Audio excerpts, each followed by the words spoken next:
ណា Hello តែរ៉េនសំឡូតទេ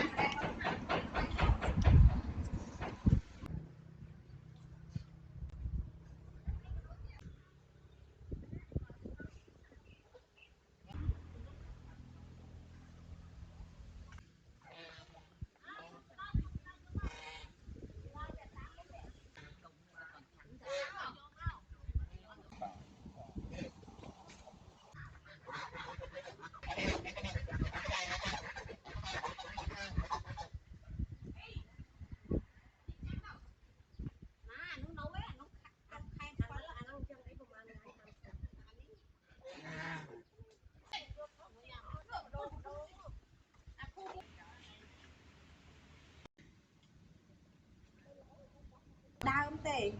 ខ្ញុំបានណាពូខ្ញុំបានណាវិញ ដល់លុតចាស់ហើយ អូទៅសឡូតចាស់មានគេលក់តែចែត្រេនអីខ្ញុំនៅគាត់បញ្ចុងអីចែខ្ញុំ នៅតែគាត់បញ្ចូលគាត់ទាមកវិញ ទាមកវិញ គាត់ថានេះឆ្ងាញ់ថានៅអត់អីហូប នំសូវមានទៅតែមិនហែកអូននោះវាមានកន្លះដៃ តាមម៉ាន់ឆ្នាំហើយ ខ្ញុំដាំចូលពី10ឆ្នាំហើយចែ ហើយទៅបានហ្នឹងឯងចឹង ខ្ញុំបានខ្លះ បានម៉ាន់ឆ្នាំបានផ្លែ អាហ្នឹង4ឆ្នាំតែនេះរៀងញោចែនេះអូនចានមួយមកកូន ខ្ញុំលេខទូរស័ព្ទមួយមិនកំងដែរខែណាបាត់អស់ ខែ7ខែ8ហ្នឹងចែ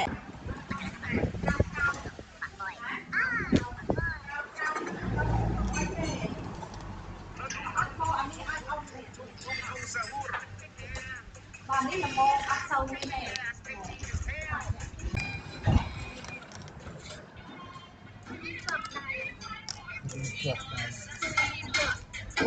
ស្អែកមកឃើញទេ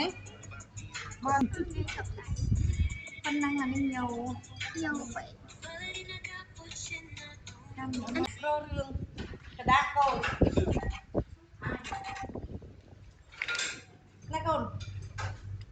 ចង់ទិញយកទៅចាស់ទេខ្លះដែរប៉ុន្តែដល់ទុំ មានដែរចាយនៅនោះអត់តាន់នេះទេទឹកម្លេះស្ដងទេ អានេះមានដល់ខ្លាំងណាស់ ចា ខ្លាំងហ្មង តែរបស់យើងក្លិនអត់នេះទេតែឯងមើលទៅតាមស្នូលកណ្ដាលចេះអូនបាក់ឲ្យអូនមើលហ្នឹងមិនចាំដូរឲ្យអស់មនុស្សណូអីអស់ហើយអូនចៅយកបានពូកូនតែឯងមើលវាស្ទាន់ចឹងទៅអត់អីទេវាអុកគ្នាបាក់ដុំនឹងទឹកកបោ